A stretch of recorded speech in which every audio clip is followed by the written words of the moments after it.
monde, bienvenue à cette Good evening, everyone. réunion du Welcome 20 mai, to this meeting cette réunion on May du 20th, comité meeting permanent du of the Conseil Standing sur Committee les of the Council stratégies et les on politiques publiques. strategies and public Alors, policies.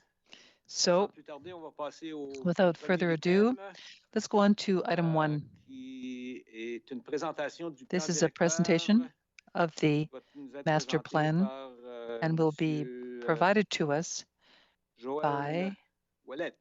Joël Ouellette. Monsieur Maire, auparavant, Monsieur Book, Your Worship, Mr. Book is going to do a quick introduction, and I think the consultant will be able to do a summary of the report. That's great.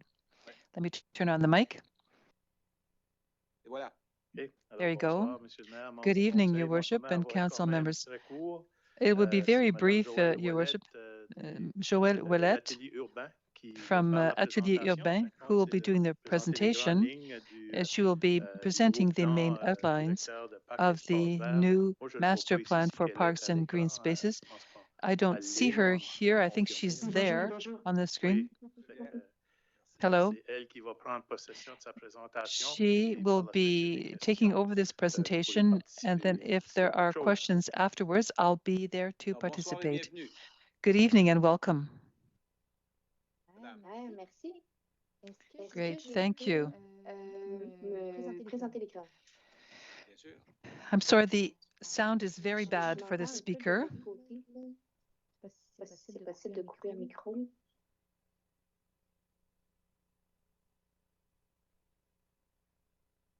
Et voilà. Merci. Thank you. Maybe this mic should be off. Est-ce que vous voyez mon écran? Non, on le voyait. Ben, moi, je le vois ici, là, mais... C'est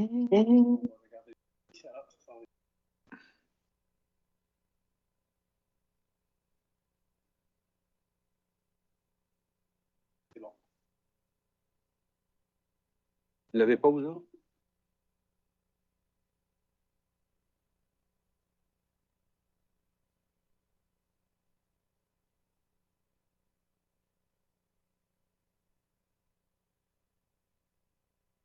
Vous avez reçu la présentation, par exemple? You've all received the presentation, I hope. Ah, c'est vrai. OK.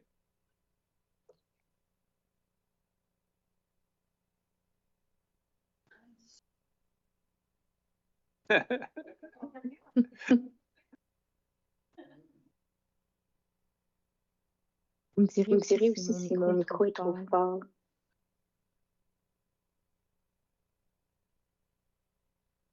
Ah, I'm OK. sorry, the microphone is too loud.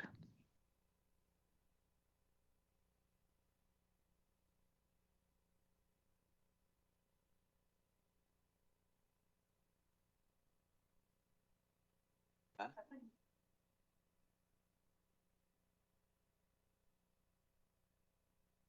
Ouais, peut-être.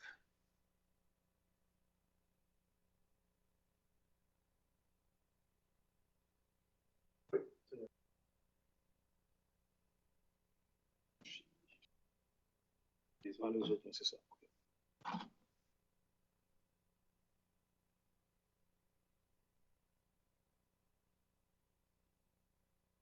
Afficher ça ici.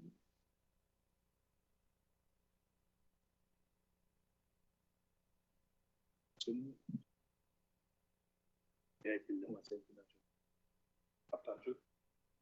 vais voir si.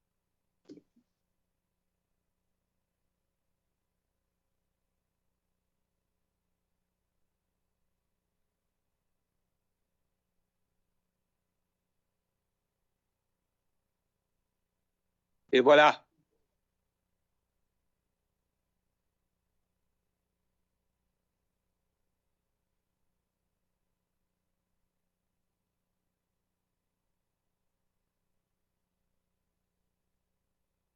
Donc, j'imagine que vous le voyez à l'écran. Oui. Parfait. So you can see things on the screen. Alors, Joël, juste pour encadrer comment ça devrait se dérouler, Raymond est en contrôle de la présentation. Raymond is in control of the presentation. All you have to do is change this screen. The interpreter is very sorry, but there's so much echo.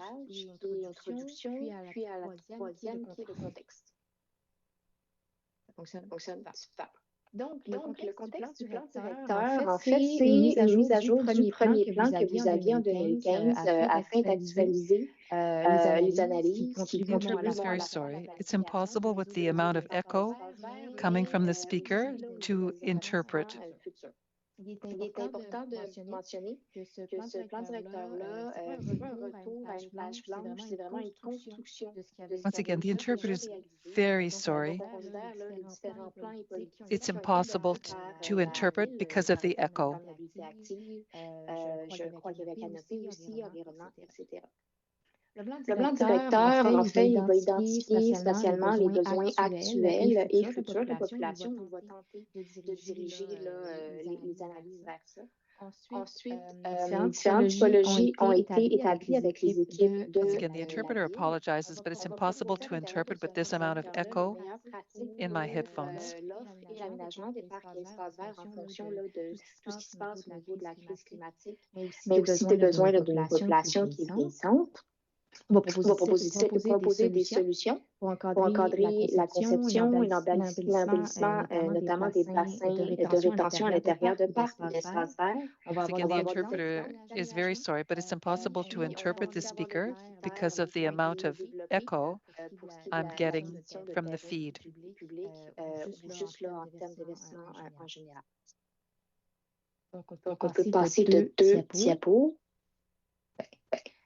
Donc, on a fait un premier constat, un premier contexte socio-démographique pour comprendre. Once again, the interpreter is getting too much echo from the feed from the speaker in order to be able to interpret.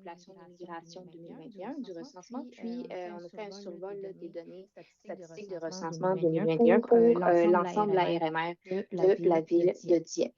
Donc, au niveau socio-démographique, on a 8 constats qui ont été mis ici. C'est sûr qu'au niveau du plan directeur, là, ici, c'est une présentation synthèse, mais il y a beaucoup plus d'informations et de nuances qui ont été apportées. Mais ça, c'est les principaux constats qu'on voulait vous amener ce soir. Once again, the interpreter is very sorry. It's impossible to interpret with the amount of echo and feedback that I'm getting in my headphones. 2016 et 2021, qui est quand même grand là, par rapport de 4% pour l'ensemble de la province. Donc, on a quand même une bonne croissance là, à attendre.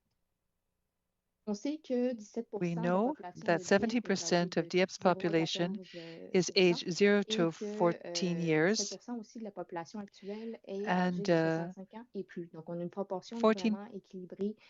There's an equal representation in the age pyramid with regard to immigration and non-permanent residents. They represented 12% of the total population of the city of Dieppe, which will have an impact, and we'll be seeing this later on when we talk about offer of service. 16% of the population, I'm sorry, the part of the local homes is 31% compared to 26% of the, so there is is higher than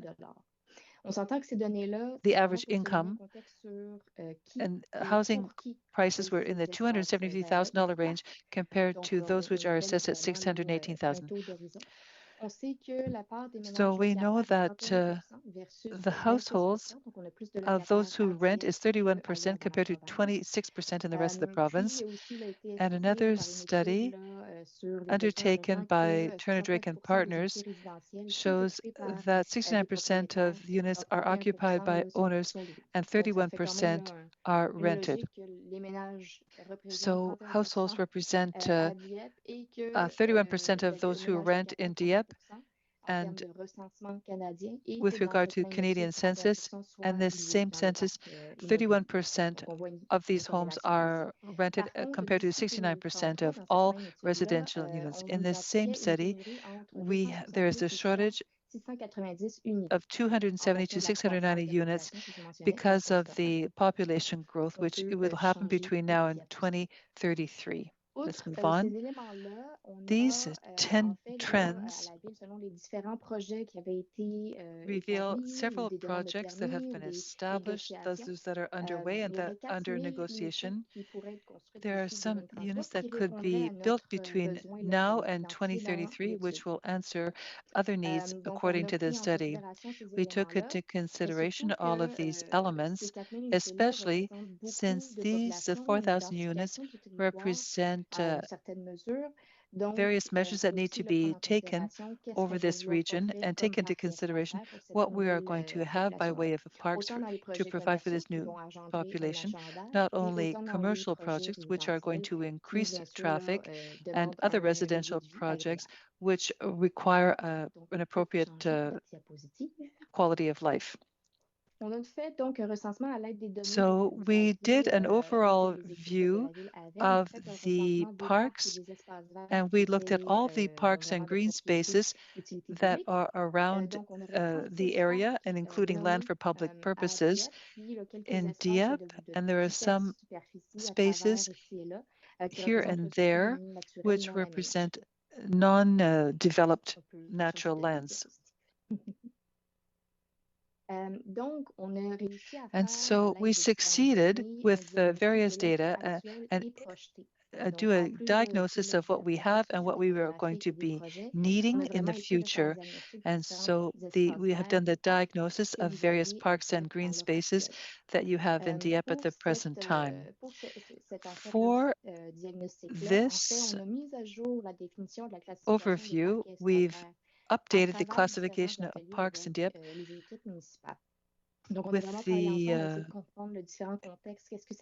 various departments involved. We have various typologies of parks and green spaces, and we were able to come up with 4 main planks and pillars which allow us to identify what we have and where we're going. So these things are serving green spaces, and also in addition to this service area, we have sporting equipment and sporting areas, especially that the seasonality is important in the climate change, but also the context that we are living in Dieppe. So it's giving us recreational spaces as well during and throughout the year. There's also a system for the development of future parks. And so we looked at how we are going to be managing parks and green spaces in the future. In addition, we looked at the evolution of existing parks. So we're looking at access, users, universal accessibility, signage, which is going to change all that we need to have in our parks. And also we're talking about landscaping, tree canopy, biodiversity, water management. This it takes into account climate change. And so there are other things that we need to do in order to make sure that our parks are sustainable. Also, community involvement and citizen participation, which is very strong as we develop the master plan, as we consulted the population. So we realized, or we came up with a classification of parks in Dieppe. And it is through this classification that it was possible to come up with some observations. I'm not going to be going through all of the classifications, but you can see that there are different categories: family park, school park, municipal park, nature park, and all of this was categorized according to the area involved that the park covers and the possibilities of integrating various equipment into these parks. We also have in this surface area the things that will be involved and proximity to the population.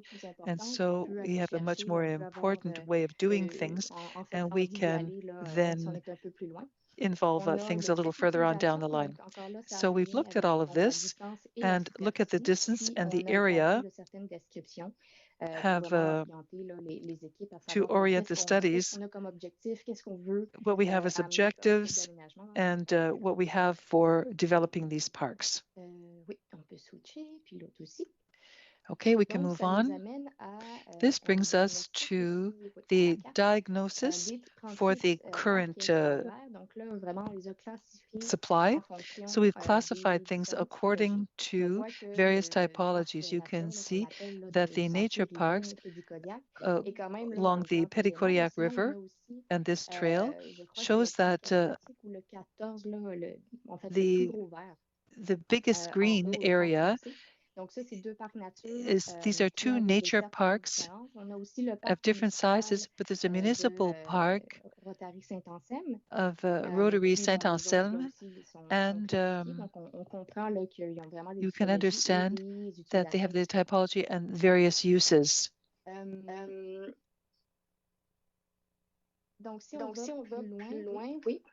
And if we move on a little further, with regard to this typology, we have various observations. The first one is with the supply of parks, the city of Dieppe has 21 parks of a family type, which represents 62% of parks, and which is the most highly represented typology of parks in our area. And nature parks, even if they are bigger in area, represent the type of park that is less well represented. With regard to service area and mobility, there is an imbalance in these parks and green spaces in the southern part of our region, especially with an absence of parks and green spaces residual within a 15-minute walking distance. With regard to accessibility, fewer than 1% or less than 1% of the parks currently have universally accessible equipment. Once again, with regard to the service area, 89% of parks have equipment dedicated to those 14 years of age and under. And we know that this share of the population only represents 6.5% of the total population. So this population, as I said, just represents 6.5% of the population Dieppe. But the types of playground equipment and swings for children are the most numerous throughout the parks throughout the city. 35% of parks have equipment dedicated to use for teenagers, so from age of 14 and up, and they represent 5.6% of the total population. 17% of parks have equipment dedicated to the aging population or the seniors, which represent 29.5% of the population.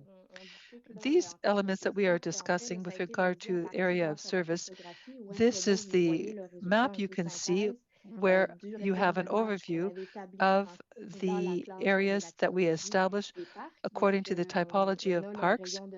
So you have a 50-minute area of walking to and from. And so you can see as an overview that some parks are not well served by green spaces or parks. There is some work to do by the municipal team. And you can see this observation with regard to the Petit-Kodiak area, which is accessible on one side. It's a fairly long area. And so there is some thinking to be doing about this. We can move on to the next slide. Here you can observe where there is a lack of green spaces within a 15-minute walk. And the next one, these other elements here, as we observed, with regard to signage, changes have been made to signage in parks in order to harmonize and define a visual signature appropriate to parks and green spaces in Dieppe. The Rotary Park, when we looked at their lands, we saw that this had been accomplished, but it hasn't been done in a consistent way throughout all the parks because some parks have some shortages or shortcomings.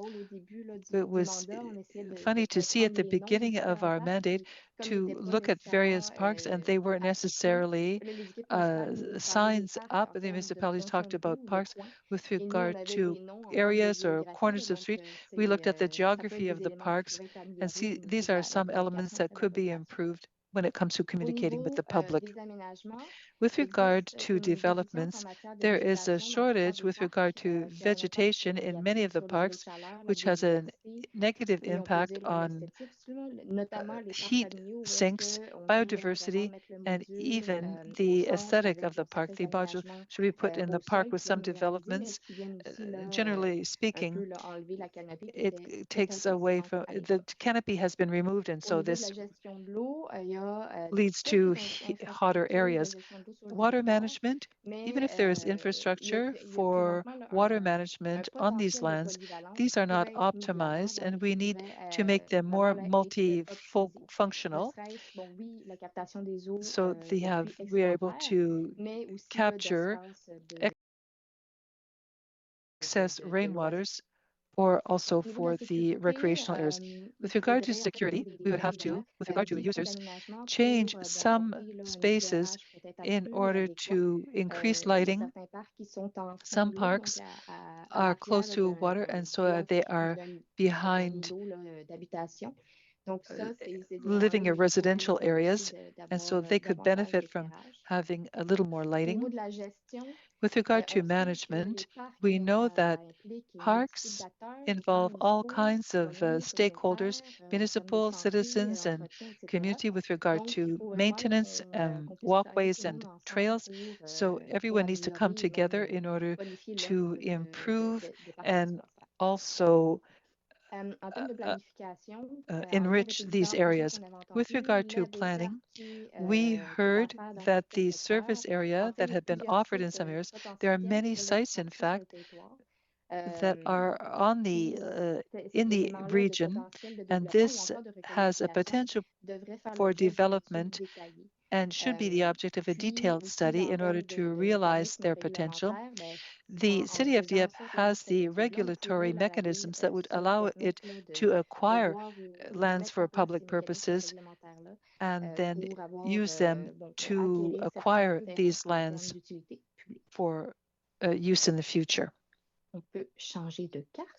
You can change maps. And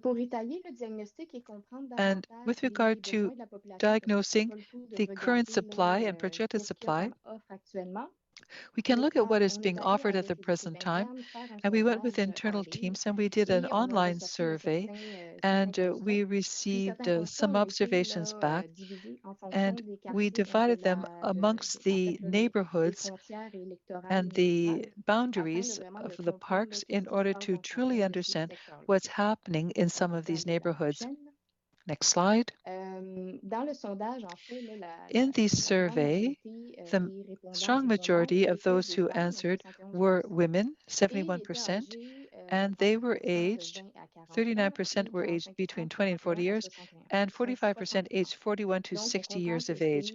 So we understand this is the active population in Dieppe.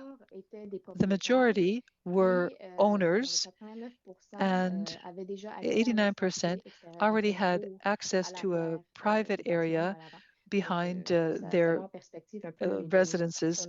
And so these were the data that we collected. With regard to the service area for parks, so if there is an issue with regard to access to parks and green spaces in their neighborhoods, those who answered the survey really noted that there was a great shortcoming. With regard to the perception of need for parks and green spaces, 70% of those who answered said there weren't enough parks or green spaces in their neighborhood. The fourth area had a huge perception that there was a big, not just an insufficiency or a shortage, but just a complete lack of these opportunities. Those who went to parks, most went for leisure or relaxation. 79% of those who answered chose this as their main reason for going to parks. to be in nature, chosen by 74%, and then to be able to practice a sport. Not necessarily practice a sport like soccer in a league or a team or a group, but they were looking for free time to practice their sports, you know, fly their kites or do whatever they wanted to do in their free time. Let me move on. The main observations were that those who answered said that the parks needed to be better developed. As we said, one of the main pillars for the master plan is an element which is very important. And so there were many kinds of developments, including those trails dedicated for walkers or for bikers, and a certain number of benches along the trails. So 45% of people who were looking for these rest areas, the population also asked for additional biking paths, and 41% of those who answered were looking for an opportunity to benefit from these outside spaces. They were looking for restaurants, for example, or beer gardens to take advantage of these green spaces. And there was a choice for developments that were either little or not very structured. And so less dedicated equipment for the 0 to 14-year group, or the teenagers in the 14 and up group. So they're looking for developments that are more diversified and flexible and non-programmable for these purposes. And there was a marked interest for developments which respected nature, and so the overhead canopy, tree canopy, biodiversity, and these things need to be realized. So there are various interests that are put forward, and so there are local needs that need to be looked at in the context of these master plan, which establishes the issues for these. Avec tout ça, on a établi avec les équipes encore toujours la vision du plan directeur. Then we worked on a vision. So in 2025, or in 2035, the city of Dieppe, with its parks and green spaces, will be a model in terms of respect for nature through a diversified and inclusive offer in line with the perspective of ecological transition. Thanks to close collaboration with the community, the city of Dieppe will have succeeded in deploying an offer that ensures the well-being of users to create enriching and unifying experiences. So in terms of the ecological transition, we're talking about privileging an environmental approach and building infrastructure that minimizes the impact on nature and that fosters ecological resilience.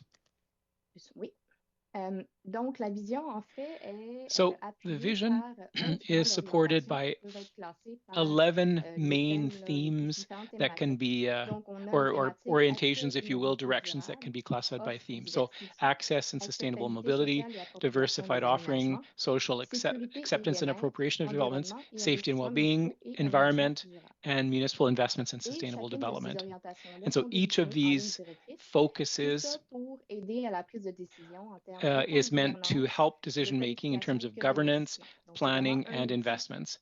So it's a tool to implement a network of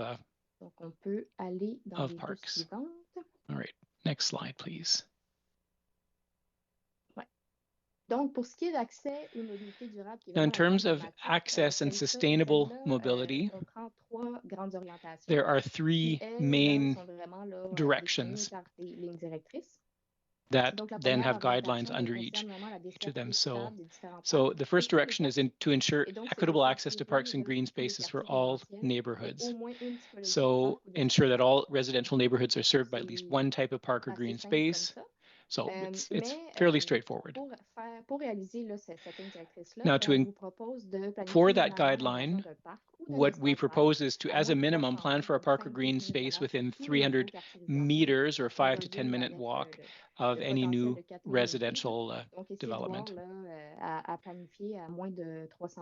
So that's what needs to be kind of taken into it. That's what we're suggesting needs to be taken into account for planning. The second direction is to promote connectivity to parks and green spaces to enhance opportunities for active mobility. So creating networked parks.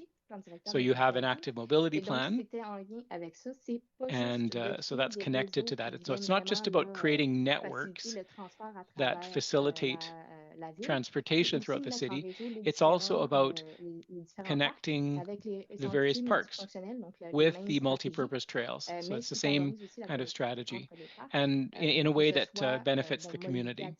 Mais c'est aussi là, une façon de faire pour assurer la connectivité écologique entre les différents parcs. That's a way to encourage active mobility in all seasons. The third direction is to adopt the principles of universal accessibility to enable everyone to carry out their activities independently. So we're really talking here about universal accessibility. So in increasing amenities to enhance the accessibility for people of all shapes and sizes and ages. In terms of diversified offer, we're talking about offering a diversified multi-purpose recreational and sports offer that can be used in all seasons.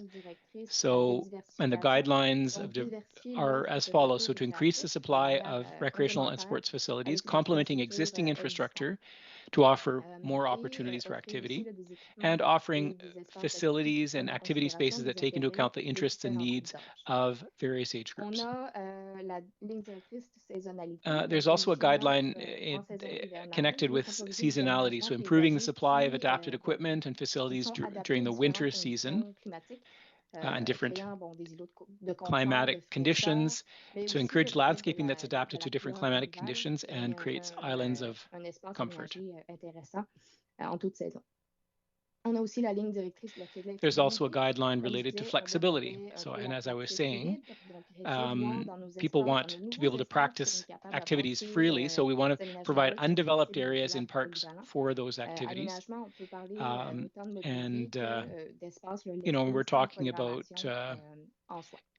no furniture in some areas of the park, areas that are left free for activity.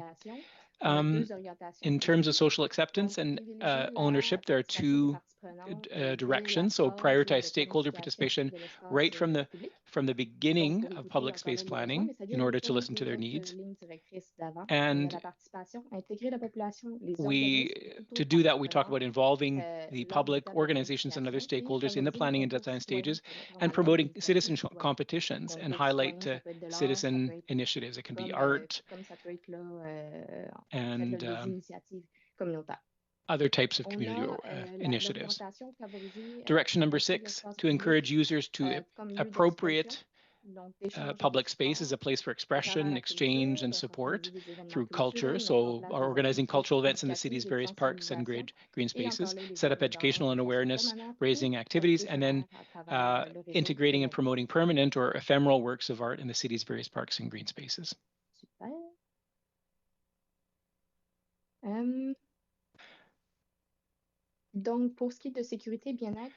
In terms of safety and well-being, I'll try to go through this section a bit more quickly. In terms of direction 7, it's about providing safe facilities for all users. So lighting and that creates or enhances a sense of safety. Separating places used by pedestrians and cyclists, for example, and then enhancing urban furniture, installations, and facilities and equipment to improve the experience of park users. So use the user experience in terms of visual identity, so inspiring a design to create or continue a visual identity that integrates with parks and green spaces. There's also the aspect of signage, so promoting simple, distinctive, legible, and universally understandable signage to help users and visitors find their way around the site. And then there is user experience in terms of furniture. So evaluating water and sewer services to help decision-making when installing toilet blocks and water fountains in strategic locations, and then favoring durable and aesthetically pleasing amenities that promote well-being and enhance the overall experience. And seeing if it's possible in some spaces to install toilets and water fountains in strategic locations. I had already mentioned that.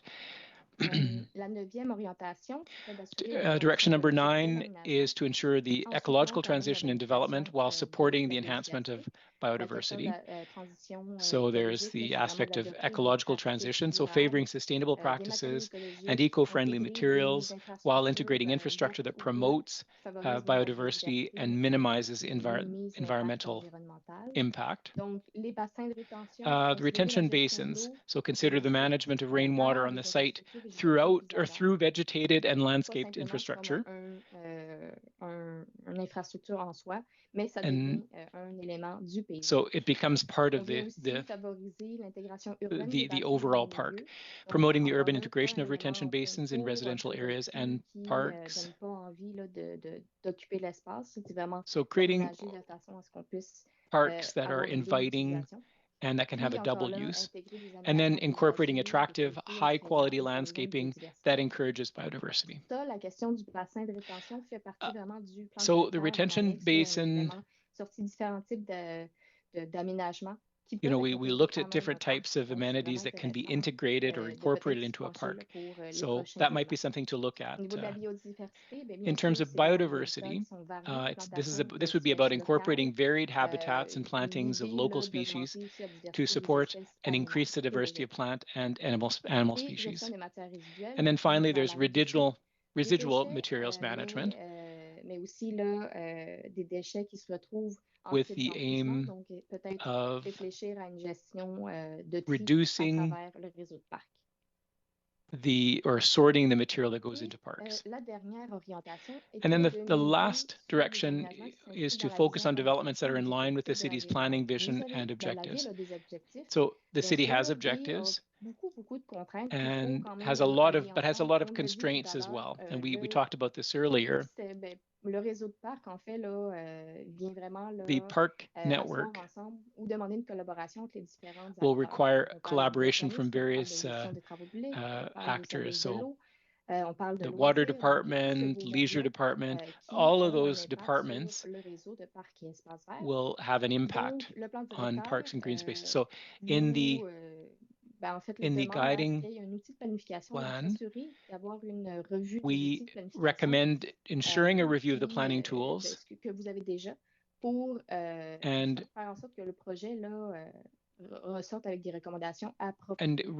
getting the project and taking account of the various constraints that you're working within. In terms of management of funds, it's important to consider the management of public funds related to the acquisition and design of parks and green spaces. So it's not just enough to want parks. Now, I'm not an economist, but you know, we have to think that, you know, you can't have everything that you want. And then sustainability, the use of durable materials and adaptable design to minimize maintenance costs and to extend the life of the facilities as well. So you want to look at that question of life, and you want those parks and facilities to last. So that's those are the guidelines that are in the plan. Thank you for the presentation. I'm going to ask councillors now if they have any questions, and staff if they have any questions. Councillor Godbout. There are three things that I'm trying to understand where that would fall within the guiding principle. So the first, when we were doing this study on parks and green, did you look at the idea of green roofs as well, or was that outside the scope of the report? Green roofs? No, but that could be an interesting thing to look at, especially if those roofs were made available to residents. So, when we look at parks and green spaces, that's a space that are available to the community at large. Another question, in the directions,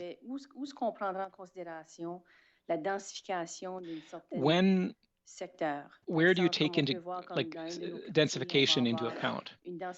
So in a various area, we want more, like downtown, for example, we want greater densification.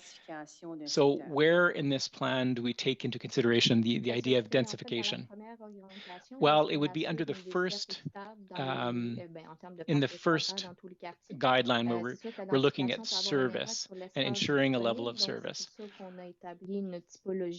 So that's why we established a typology that will serve as a guideline that can be adapted. But the idea would be for in those spaces to have a green space at least every, 300 meters.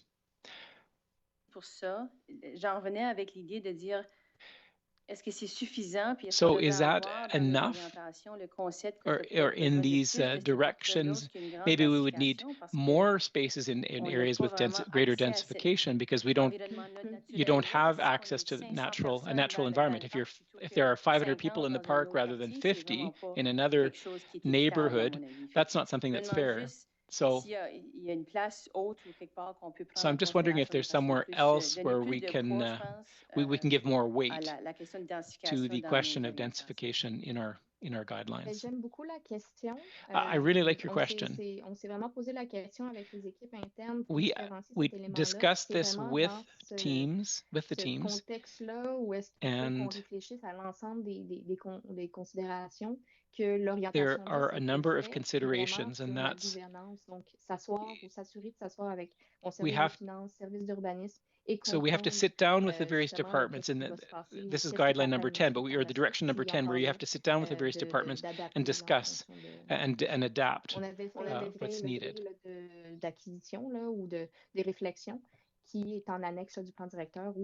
So, and there's a document that's annexed to this report that discusses the topic further. Okay, I had a third and final point. Where I think in our community, we want to allow, big groups to gather. Where is that where are those options or that possibility in the directions? I would say that would be in direction number 6, to promote the appropriation of public space by users as a place for expression, exchange, and support. So incorporating cultural spaces, an area that could be an aspect that could be taken into consider. Okay, that's all for me. Councillor Le Boutier, please. Thank you. I want to better understand page 30. You have a schedule or a chart on the decision-making process. I'm going to let Raymond talk about that. This is the diagram that we designed with the teams through our workshops. And I know that things have developed or evolved since, and maybe they've adopted a different way of making decisions. And if that's not the case, then I can display the diagram. Well, I can attempt a response here. This was an exercise that we did during the study.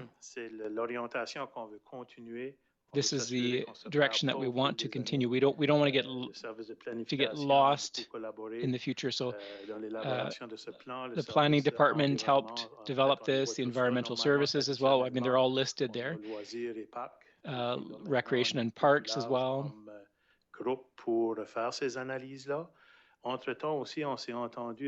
And we also agreed with the planning department. They are the best equipped to buy public use land. We're always looking at feasibility, what can be done with the land. So we have a superintendent of parks and green spaces that looks at the potential of the site before we go ahead with the planning. So, I mean, that's kind of an attempt at a description there. I don't know if there's something more specific that you wanted to know, but this was the point of this is that we wanted to, you know, people not to work separately, but they wanted to work together. Okay, so department, it goes to the municipal strategy team, and then it goes to the planning advisory council or committee, and then it goes to the clerk, and it comes back to the elected officials. And is that how it works? More or less. It's changed a little bit. C'est sûr, c'est le service d'urbanisme qui va amener au conseil lorsqu'on va So faire des lotissements. The planning department, On peut avoir des recommandations aussi sur des terrains existants qu'on a déjà. we can have recommendations on existing lands as well to develop parks that are not there yet. Those are, you know, the discussions that I would have with my deputy or my superior.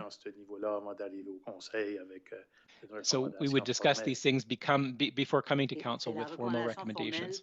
Okay, so the official recommendations will be coming from the PAC committee. Is that how it works? Well, not necessarily.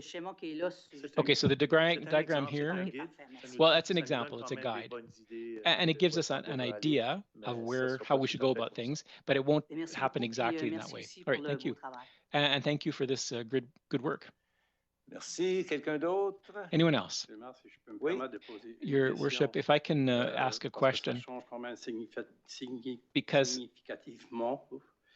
this would significantly change what we had before.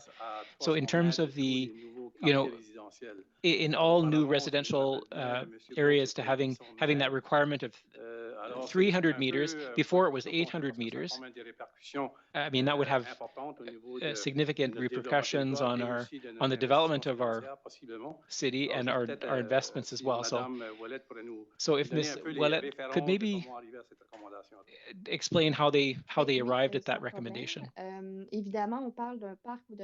Well, here we're talking about a green park or green space, so it might depend on the size as well. It may not be a big park. It might be like a family park. You know, I gave you some examples in the report. But through the various studies, we based our recommendation on the figure of 300 and the World Health Organization as well, you know, promotes shorter distances between parks. So we kind of based it on that. Can I add something? Sure, go ahead. So we went from 500 to 800, or we went, and then we're, and the 300, we're not talking about parks at every 300 meters, but we're talking about green space. It can be biodiversity, it can be, you know, all of the aspects that are talked about in this park. So it'll be a lot of work to identify this, but it's an objective, and we're going to work towards that. But before, we talked about the distance between, you know, we were talking about parks at a 10-meter or 10-minute walk. So we said that residents should have access to a park within a 10-minute walk, or at least to a trail that leads to a park within 10 minutes. Okay, I just wanted to clarify that for councillors. Any other questions? Councillor Richard. If there are, or Mr. Richard, I just wanted to point something else out if nobody else has any other questions. Okay, go ahead. There are a number of departments that were involved in this, but I'll let him speak here. Well, I just wanted to say this at the beginning, and we have Charles Leblanc, who is our superintendent of parks and green spaces. He works with staff, and Charles has a lot of experience with parks, and he's the one that kind of checks the sites and that does the maintenance, and that will be working on future parks in Dieppe. So he met with us a number of times, and tous les différentes actions, voir tous les acteurs autour de la table. Alexandre, Alexandre, l'environnement ici, je vais le nommer. Ceux qui ne sont pas ici, je ne les nommerai pas. and Mais une très grande équipe qui a participé. Alexandre a participé. Participated. He and his team participated in this report. He works very closely with Charles on a number of initiatives. We've talked about biodiversity. There's a number of initiatives underway. And other people aren't here, but I want to thank them. This was a collective effort, a team effort. Right. Anyone else has anything to add? All right, well, thank you for the presentation. It was excellent. We'll see where this leads. Merci beaucoup. Thank you. Thank you very much.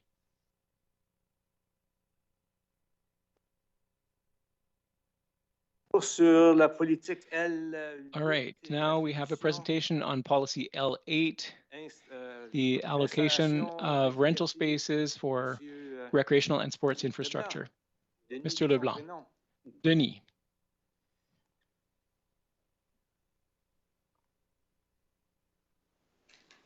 Le voyez-vous? Can you see it? Oh, we're not. We don't see anything, no. Tout éteint avant de s'en aller. C'est ça que tu appelles un chum. Ça encourage beaucoup le travail en équipe. Ouais. Et voilà. J'ai revenu. Vous le voyez? On ne voit pas dans nos écrans, mais on le voit là. Oui, c'est correct. Okay, we're not seeing it on our screens, but we're seeing it here in the room. So I'm very happy to be here this evening to talk about the update of policy L8. I think a few meetings ago we were talking about, we were saying that this policy was starting to get dated. So we're starting the review with a policy L8, allocation of rental spaces for recreational and sports infrastructure. So tonight I'm going to be talking about the purpose of the policy, what the objectives are, and guidelines and criteria. And so the objectives of the policy won't change. It's still the same. It's more the other things that will be changed. But so this policy is intended to provide a framework and guide the administration when making decisions concerning the planning of the use of spaces within the recreational and sports infrastructure of the city of Dieppe or under the municipality's responsibility. So we focus on, our rinks are used often, for example. So we had to think more about how do we allocate the use of that infrastructure. So why are we making this change or this update? Well, this policy has been around since 2017, and since then we've added a number of pieces of infrastructure, new rinks, soccer field, and things like that. So we thought it would be important to update the policy. And it's important to clarify things because some people are we're interpreting the policy differently than how we were interpreting them. So we wanted to make sure that the priorities were well understood and that the policy was easy to understand and that there's no ambiguity. We wanted to clarify the procedures and policy as well of allocation. We wanted to clarify the roles. We feel that the policy belongs to the council and that the procedures are a staff matter. So we wanted to make sure that both were aligned. In the procedure, we can do a number of changes and then come back to council. But we wanted to, not everybody understands, what we look at, what the criteria are when we determine who can lease the ice.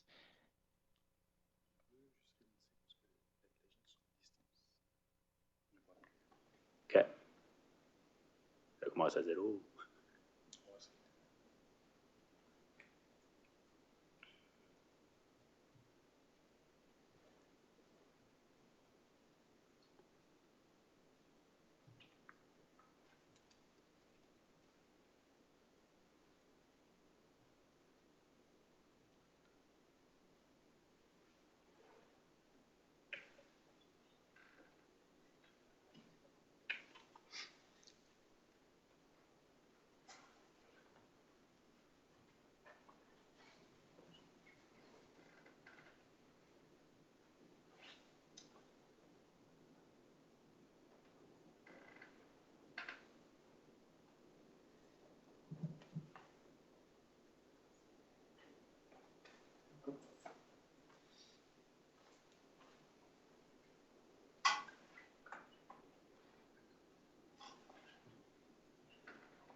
Notre vaste public va être très désappointé.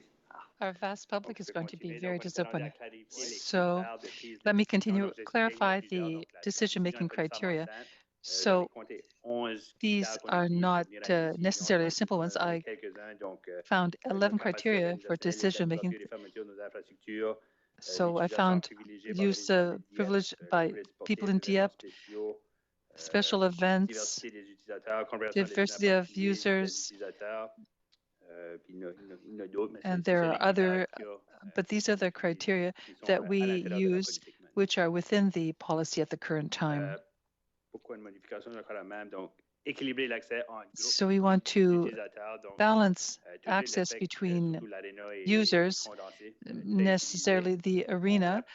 So we have maybe lost control. We haven't really ever checked whether we have too many youth groups, too many adult groups, too many private groups. We would want to balance it all out. Do we want 50% youth groups, 50% adult groups? We want to see if there is some balance there in our offer. And we did the analysis. We put forward some suggestions. We have to determine the real services and real capacity. We want to be able to ensure our services and that they are of quality, that we are able to allocate our sports arenas and other fields on a fair and just fashion. With regard to complaints, it comes to my office, the mayor's office, Dick's office. So we followed guidelines. We didn't have a process, so we want a process that's a little clearer, and the decision doesn't always come back to community living. Maybe other experts could provide their feedback. We have a process in order to make sure that we can answer all applications. Proposed improvements. First of all, we are looking at deletion of definitions, those which are not useful for the policy. Delete reference to seasons, to high busy hours, and to billing. We'll be coming back to you later on with some billing comments and some changes. We'll put this in the billing policy as well, making sure that the criteria used for allocation of allocation decisions are put into the policy itself. Integrate the percentage of use according to various categories. As I said a moment ago, is it 50% youth, 50% adults, 10% events, 15% private? We are looking at putting these percentages into place. We talked about separating a document for allocation, which is the responsibility of the council, and adding an appeal clause, which is a management decision. We want this process to be clear and specific, and we are looking at the demand and to be able to give our clients something that we don't have at the current time in our policy. The timeline, tonight we are doing a council presentation. The policy which is attached in your package as well has been given to you. On June 9th, there will be a notice of motion provided to council to then come forward with a recommendation to council on June 23rd. We are here this evening to hear your comments, if you have any, about various things that you know about or have heard to improve this. We'll give you an advance opportunity to bring these details to our attention. That's it. That's my presentation for this evening. Thank you. Questions by members of council.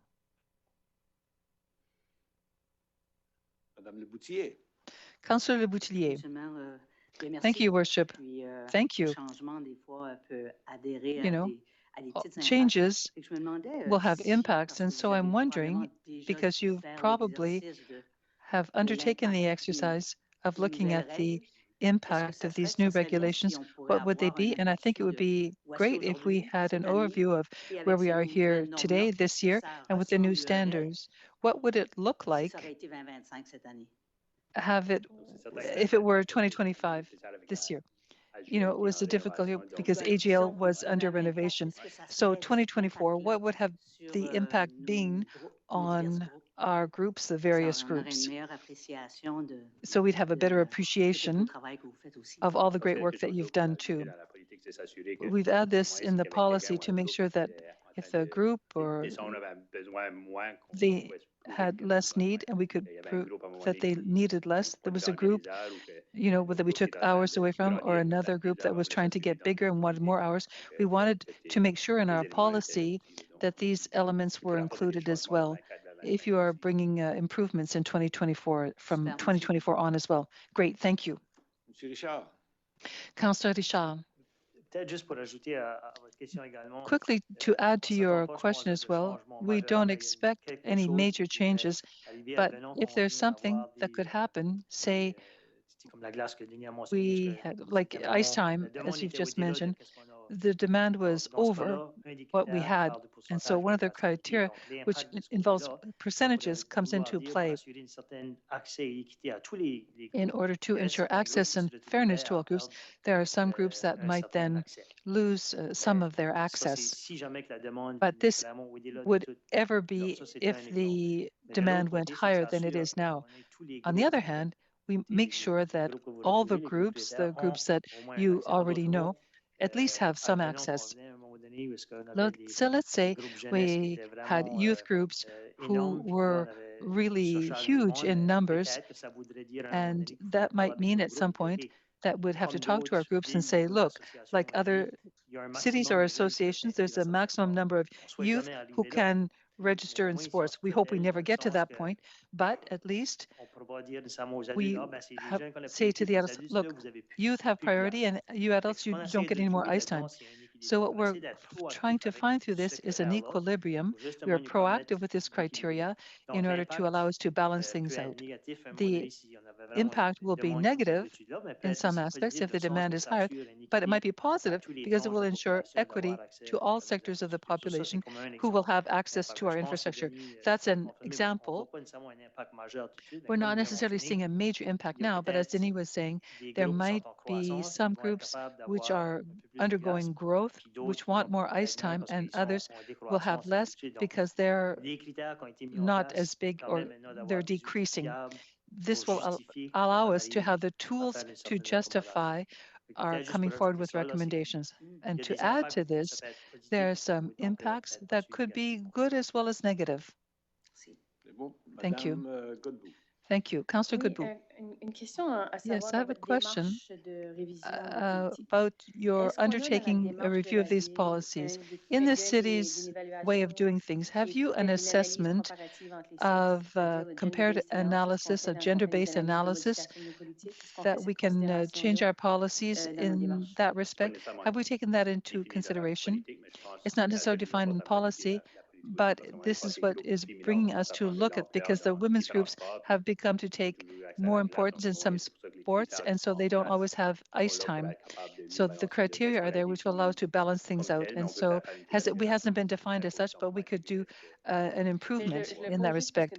I'm asking the question because in our undertaking as a city, it's something that we should be looking at as we review our policies. In our procedures, we should ask ourselves the question, are we at least doing a gender-based analysis to understand the reasons for our decisions? So this is a question that I ask more and more often as policies come up for review. I'm simply mentioning it. Thank you. Merci. Quelqu'un d'autre? Thank you. Anyone else? Sinon, merci pour la présentation. If not, well, thank you for this presentation. And for us, I think that this concludes tonight's meeting, but don't go away right away. We have another place to go to for a couple of hours, so good evening to all of you.